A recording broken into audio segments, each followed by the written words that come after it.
Hello, good morning बच्चों। आज अभी तक हम कितना पढ़ चुके हैं? हम अपने सेकंड फंडामेंटल राइट के बारे में 11th class, this is the political science lecture. ये हमारा राजनीतिक विज्ञान का लेक्चर है और इसमें हम यहाँ पर क्या डिस्कस करने वाले हैं? अभी तक हमने अप टू 21A आर्टिकल तक स्टडी किया है। थोड़ा सा रिकॉल करते हैं जो हमने अभी तक पढ़ा है। This is Article 14 to 18. This is our first fundamental right and which is article का नेम क्या था आपका? समानता का अधिकार, right to equality. After that we will discuss about right to freedom. This is from 19 to 20 article. ये कहाँ से कहाँ तक है? आर्टिकल नंबर 19 से लेकर 22 तक है। ठीक है, इसमें आपने 19 आर्टिकल पढ़ा, फिर 20th आर्टिकल yesterday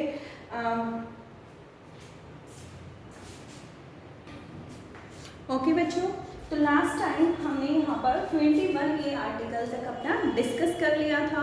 आज हम यहाँ से 22 आर्टिकल से स्टार्ट करने जा रहे हैं। तो लिखिए अपनी नोटबुक में आर्टिकल नंबर 22 अनुच्छेद संख्या 22, हेडिंग डालें आर्टिकल 22 अनुच्छेद 22। अनुच्छेद 22 क्या है आपका? Protection against arrest and detention in certain cases. Hindi medium वाले बच्चे लिखें अभियुक्तों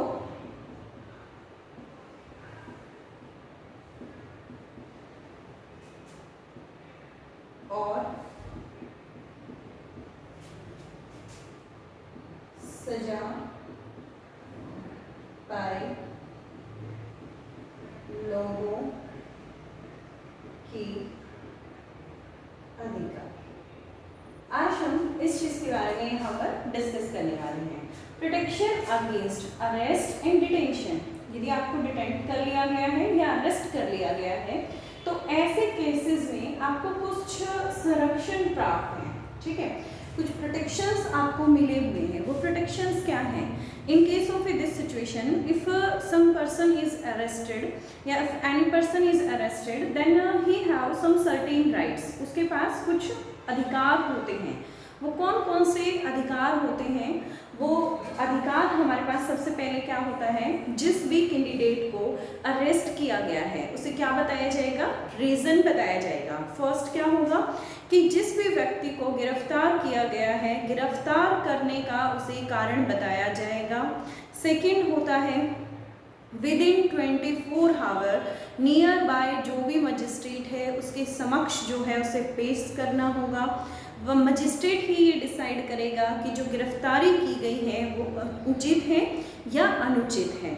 इस 24 घंटे में वो समय हटा दिया जाता है जिसमें जो उसका आने जाने का समय होता है। जैसे यहाँ पर मैं एक एग्जाम्पल लेती हूँ।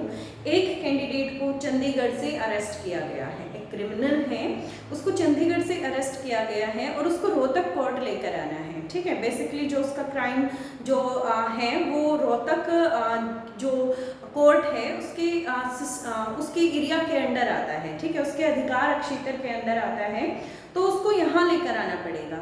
रोहतक लेकर आएंगे तो देखिए बेटे, वहाँ से लेकर आने का समय जो है वो कम से कम 3-4 आवर्स वहाँ से यहाँ आने में लग जाते हैं। तो ये समय जो है वो 24 घंटे में इन्वॉल्व नहीं किया जाएगा, बट विद इन जिस टाइम पे उसे अरेस्ट करके लेकर आए हैं उस समय से उस पॉइंट से उसका समय स्टार्ट हो जाता है और वहाँ से जो 24 घंटे होंगे उस इंटरवल के बीच में जो भी नियर बाय मजिस्ट्रेट हैं, ठीक है, उसके सामने उसे पेश करना क्या हो जाता है? जरूरी हो जाता है और वही ये डिसाइड करेगा कि उसकी गिरफ्तारी जो है वो उचित है या अनुचित है। दो मैंने प्रोटेक्शन बता दिए। थर्ड प्रोटेक्शन क्या कहता है कि जिस व्यक्ति को गिरफ्तार किया गया है वह अपनी पसंद का अभियुक्त का चुनाव कर सकता है। मतलब जो भी एडवोकेट या लॉयर आप उसे बोले तो वो उसको हायर कर सकता है, जो भी उसकी चॉइस है। 3 राइट्स होते हैं यहाँ पर, ठीक है। तो आप क्या लिखेंगे यहाँ पर, फर्स्ट जो है, जिस व्यक्ति को गिरफ्तार किया गया उसी कारण बताना होगा। सेकंड क्या कहता है, गिरफ्तारी के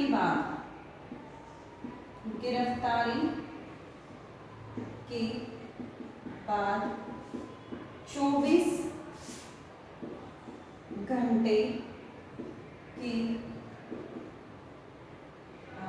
घंटे के अंदर नजदीकी न्यायालय में उसे पेश करना होगा, ठीक है। वह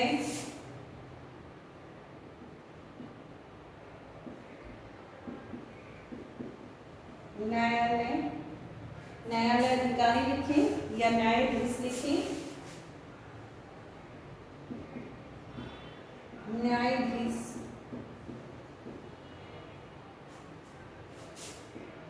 ही यह निर्णय करेगा कि गिरफ्तारी उचित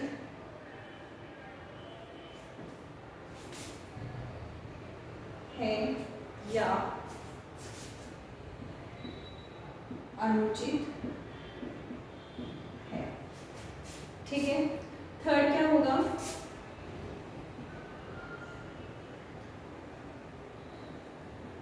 अपराधी को अपना पसंदीदा वकील चुनने का अधिकार है। क्लियर हो गया? तीनों मैंने आपको बताया। फर्स्ट रीजन बताना होगा, have to tell them reason, उनको रीजन बताना होगा, कोर्ट में ले जाना पड़ेगा विद इन 24 आवर, और वो अपना एडवोकेट जो है वो हायर कर सकता है, जो भी वो चाहता है। क्लियर हो गया है यहाँ से? फिर उसके बाद यहाँ से इसी में एक पॉइंट ऐड किया गया है, इसका नाम है preventive detention, which is also included in Article 22 detention, ठीक है। Sorry, D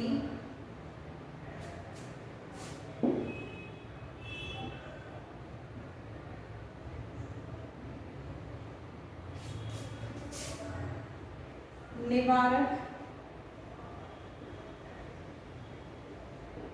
नजरबंदी। बेटा जब आप 11th की पॉलिटिकल साइंस पढ़ेंगे, 12th की पॉलिटिकल साइंस पढ़ेंगे, अब 11th की पॉलिटिकल साइंस में तो बेसिकली इंडियन कॉन्स्टिट्यूशन और इंडिया का जो सिस्टम है उसका वर्क कैसे है, कार्य प्रणाली कैसे है, उसके बारे में आप यहाँ पर पढ़ेंगे। But when you will be in 12th class, तो आप वहाँ पर क्या स्टडी करेंगे, इंडिया का जो बिफोर मीन्स आफ्टर 1947 जो भी हमारा पॉलिटिकल सिस्टम रहा है उसके बारे में पढ़ेंगे, और एक वर्ल्ड जो उसके समांतर जो वर्ल्ड पॉलिटिक्स रही है उसके बारे में आप पढ़ेंगे, ठीक है। तो दो चीज़ें आप पढ़ेंगे वहाँ पर। तो वहाँ जो हम 1947 के बाद इंडियन पॉलिटिक्स पढ़ेंगे, वहाँ पर इस पावर का काफ़ी टाइम यूज़ किया गया है।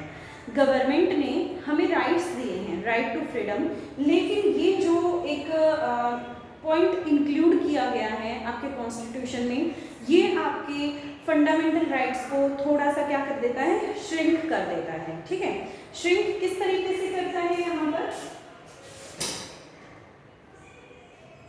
देखिए, श्रिंक किस तरीके से करता है ये मैं आप लोगों को बता देता हूँ। जैसे गवर्नमेंट को किसी व्यक्ति पे ये डाउट है, शक है कि ये व्यक्ति कोई आपराधिक कार्रवाई कर सकता है जो समाज के अहित के लिए समाज के हित के लिए क्या है, ठीक नहीं है, तो गवर्नमेंट उसे क्या कर सकती है, नज़रबंद कर सकती है। नज़रबंद करने का मतलब है अरेस्ट कर सकती है विदाउट टेलिंग एनी रीजन, यदि गवर्नमेंट को ऐसा कुछ लगता है। देखिए यहाँ पर क्या कहा मैंने आपको, जिस व्यक्ति को गिरफ्तार किया गया है उसे कारण बताना होगा, उसे रीजन बताना होगा, लेकिन if I am talking about the preventive detention, इसकी मैं बात करती हूँ तो बिना कारण बताए भी उस व्यक्ति को उठाया जा सकता है। ठीक है, और 3 महीने तक, एटलीस्ट फॉर 3 months तक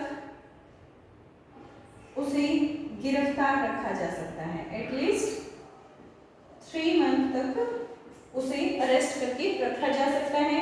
फिर उसके बाद एक एडवाइजरी कमेटी बनाई जाती है, उसके समक्ष से पेश किया जाएगा। ठीक है, ये जो पावर है, यही पावर हमारे राइट को, फ्रीडम का जो हमारा राइट है इसे क्या कर देती है, लिमिटेड कर देती है। ठीक है, उसकी सीमाएं बना देती है। ये बनाया क्यों गया था, ये बनाया इसलिए गया था ताकि हमारे समाज की जो है वो सुरक्षा हो सके। मान लो कोई व्यक्ति, हमें शक है उस पर कि ये बॉम्ब वगैरह जो है टेररिस्ट है, ये हमें ऐसा लगता है उसकी किसी गतिविधि से कि ये व्यक्ति जो है वो हमारे समाज के लिए काफ़ी बड़ा नुकसान पहुंचा सकता है, या ये व्यक्ति जो है वो आतंकवादी हो सकता है, तो हम उस व्यक्ति को उसी समय पे अरेस्ट कर सकते हैं। ये हमारी गवर्नमेंट को राइट है। उस व्यक्ति को शक के, डाउट के बिहाफ पे भी अरेस्ट किया जा सकता है। इसे ही हम क्या कहते हैं, प्रिवेंटिव डिटेंशन कहते हैं। मतलब जो व्यक्ति देश के लिए खतरा पैदा करे, देश में हिंसा उत्पन्न कर सकता है, देश को किसी भी तरीके का नुकसान पहुंचा सकता है, या लोगों को देश के खिलाफ भड़का रहा है, तो ऐसे व्यक्ति को सरकार जो है वो बिना किसी सबूत के अरेस्ट कर सकती है। It's only for 3 months। 3 months से ज़्यादा नहीं कर पाएगी। फिर उसे एक एडवाइजरी कमेटी जो होती है, सलाहकार जो कमेटी बनी जाएगी, समिति बनाई जाएगी, उसके सामने उसे पेश करना पड़ेगा। ठीक है, तो देखिए ये जो प्रिवेंटिव डिटेंशन है इसका काफ़ी टाइम तो बेटा गवर्नमेंट ने मिस यूज़ भी किया है। लाइक एज मैं यहाँ पर नियर अबाउट 1974 के आसपास की बात करती हूँ, जिस टाइम पे हमारे देश की जो प्राइम मिनिस्टर हैं वो कौन थे, श्रीमती इंदिरा गांधी थे।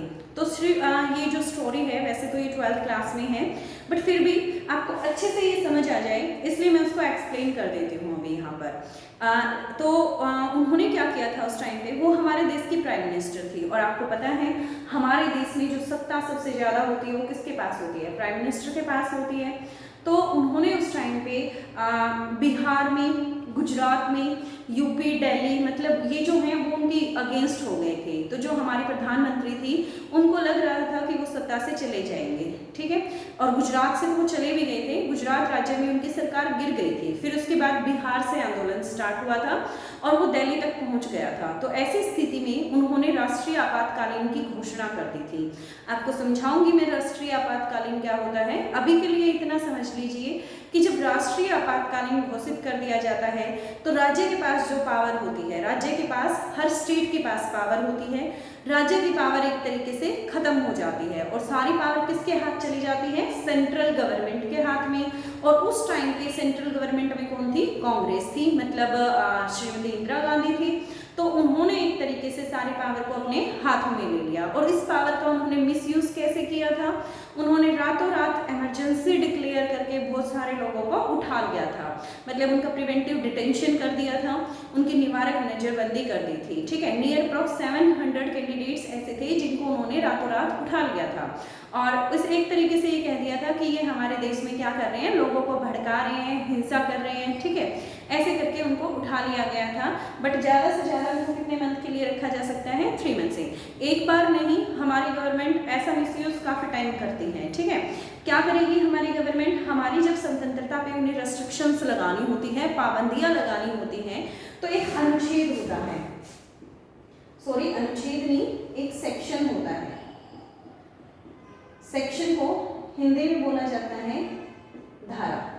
जैसे अभी जो एपिडेमिक है, जो अभी महामारी फैली हुई है, उस महामारी के अनुसार क्या स्थिति है हमारे यहाँ पर कि एक जगह पर कौन सा सेक्शन लगा हुआ है? हर जगह पर सेक्शन 144 लगा हुआ है, जिसका अर्थ क्या होता है? एक जगह पर 5 से ज्यादा कैंडिडेट जो है वो इकट्ठे नहीं हो सकते। हालांकि आई टोल्ड यू कि मीन्स आप अपनी सभाएं बुला सकते हैं, शांतिपूर्वक ढंग से गवर्नमेंट के अगेंस्ट भी आप बोल सकते हैं, जो उनकी पॉलिसीज नीतियां जो आपको बुरी लगी उनके आप निंदा कर सकते हैं। लेकिन यदि आप सभी लोग इकट्ठे हो गए हैं और वहां पर गवर्नमेंट 144 सेक्शन लगा देती है, तो आप इकट्ठा नहीं हो सकते।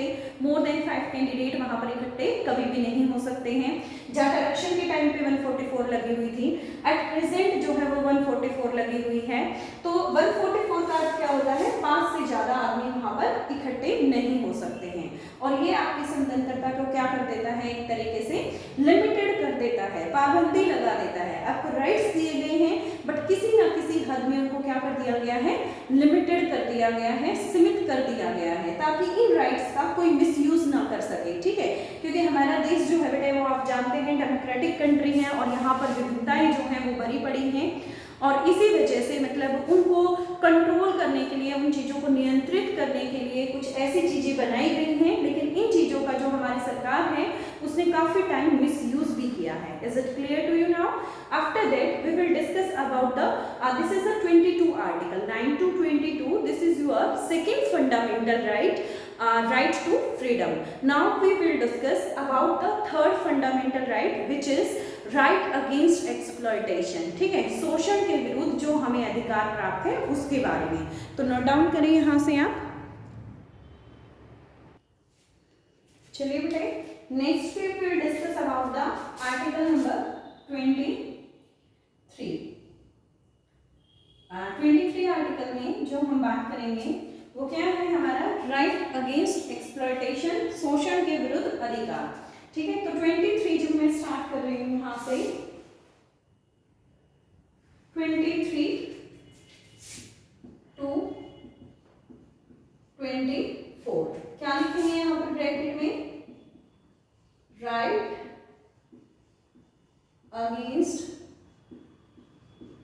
एक्सप्लॉयटेशन। ठीक है, राइट अगेंस्ट एक्सप्लॉयटेशन मीन्स शोषण के विरुद्ध अधिकार। अब हम यहाँ पर this is the third fundamental right. कौन सा पढ़ रहे हैं हम? ये थर्ड पढ़ रहे हैं। तो 23 आर्टिकल हमारा क्या कहता है? लिखिए बेटा, prohibition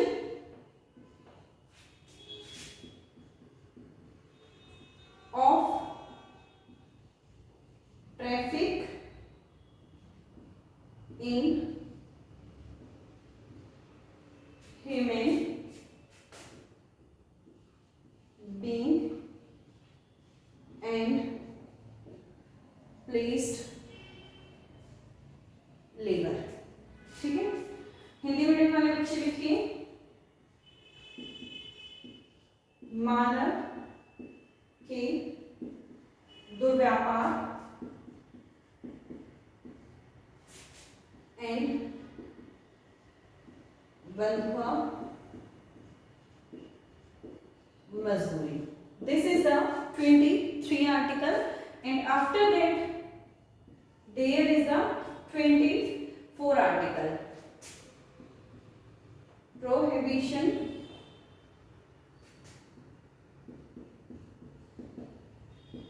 of employment of children in hazardous jobs। Hindi medium वाले बच्चे लिखिए, जोखिम वाले कामों में बच्चों से मजदूरी कराने पर रोक। देखिए बेटे, दोनों आर्टिकल्स का मतलब क्या है वो मैं एक्सप्लेन कर देती हूँ। Prohibition of traffic in human being and please labour. देखिए पहले की स्थिति क्या होती थी, वर्ड्स को समझो आप, दुर्व्यापार, लोगों की सेलिंग एंड परचेजिंग होती थी। सेकंड, बंधुआ मजदूरी, दो वर्ड्स यूज किए गए हैं। Traffic in human being, traffic जो होता है ह्यूमन बीइंग का, इन प्लेस लेबर, ये वर्ड्स जो हैं वो दिए गए हैं। प्रोहिबिशन मतलब प्रतिबंध कर दिया गया है इनको। प्रतिबंध किस तरीके से कर दिया गया है, पहले देखिए बड़े बड़े जमींदार होते थे, महाजन होते थे, वो कुछ दलित वर्गों को या किसी अन्य को जैसे फीमेल्स को क्या करते थे, एक्सप्लॉइट करते थे। किस बिहाफ पे एक्सप्लॉइट करते थे, उनको बंधुआ मजदूरी रखते थे, मतलब काफी मिनिमम वेजेस पे उनको अपने पास परमानेंट रखते थे। एक तरीके से गुलामी वाली स्थिति हो जाती थी, जैसे ब्रिटिशर करते थे। इंडियंस को क्या करते थे, यहाँ से ले जाकर किसी अन्य कंट्री में उनसे नील की खेती करवा रहे हैं, उनको चाय के बागानों में लगा दिया है। जैसे कि एक एग्जांपल मैं आज भी लेती हूँ, श्रीलंका में तमिल लैंग्वेज के लोग हैं, जो वहाँ पर तमिल लैंग्वेज के लोग हैं, तमिल भाषाई जो लोग हैं, वो तमिलनाडु हमारे इंडिया के साउथ से गए हुए हैं। वो कब गए थे, जब कॉलोनियल पीरियड था, मतलब चाय के बागानों में काम करवाने के लिए ब्रिटिशर उनको श्रीलंका में ले गए और फिर वो वहीं पर रह गए और वहीं से उनकी जो नेक्स्ट जनरेशन थी वो वहीं पर स्टार्ट हो गई। तो इस तरीके से श्रीलंका में जो वहाँ के जो लोग हैं वो अन्य हैं, जैसे सिंहली हैं, जैन धर्म के लोग हैं, बौद्ध धर्म के लोग हैं, बट जो तमिल जो वहाँ पर हैं उनको वहाँ की रेजिडेंसी मतलब सिटीजनशिप भी नहीं मिली हुई है, क्योंकि वो इंडिया से बिलोंग करते हैं बेसिकली, ठीक है। तो उनको एक तरीके से अपने गुलाम बनाकर वहाँ पर ले जाया जाता था। कभी मूवीज वगैरह देखी हो, उनमें भी ऐसी स्थिति होती थी और बड़े बड़े जमींदार भी जो थे वो उनके फिक्स होता था कि ये हमारे क्या है, सर्वेंट, मतलब गुलामी उनसे करवाते थे, ठीक है। तो आज के टाइम पे ये चीजें बंद कर दी गई हैं। हमारे संविधान के अनुसार अब ऐसी चीजें यदि कहीं पर होती हैं तो वो क्या है, एक दंडनीय अपराध है, वो क्या है, पनिशेबल ऑफेंस है, ठीक है। फिर उसके बाद यहाँ पर prohibition of employment of children in hazardous jobs, मतलब देखिए बेटे, जो 6 साल से लेकर 14 साल के बच्चे हैं उनको जोखिम वाले कामों में नहीं लगा सकते। मतलब जो माइनिंग वगैरह होती है, माइनिंग का जो काम होता है या कोई ऐसी फैक्ट्री है, ठीक है, जहां पर ऐसा कोई जोखिम वाला काम होता है, वहां पे 6 से 14 वर्ष का बच्चा कार्य नहीं कर सकता। और इसीलिए जो गवर्नमेंट ने 6 से 14 वाले बच्चों को कौन सा राइट दे दिया है, राइट टू एजुकेशन, शिक्षा का अधिकार इन्हें दिया गया है according to article 21A after the 86 amendment in our constitution. हमारे संविधान में 86वें संशोधन के बाद 21A आर्टिकल को ऐड कर दिया गया है और जिसमें बोला गया है right to education from 6 to 14 years, ठीक है। कहां से कहां तक, 6 वर्ष से लेकर 14 वर्ष तक की आयु के बच्चे को शिक्षा प्राप्ति करने का अधिकार है और वो किसी भी ऐसे कारखाने में या किसी भी खदान में ऐसी में जहां उसकी जान को जोखिम वाला जो काम है उसमें वो काम नहीं कर सकता है।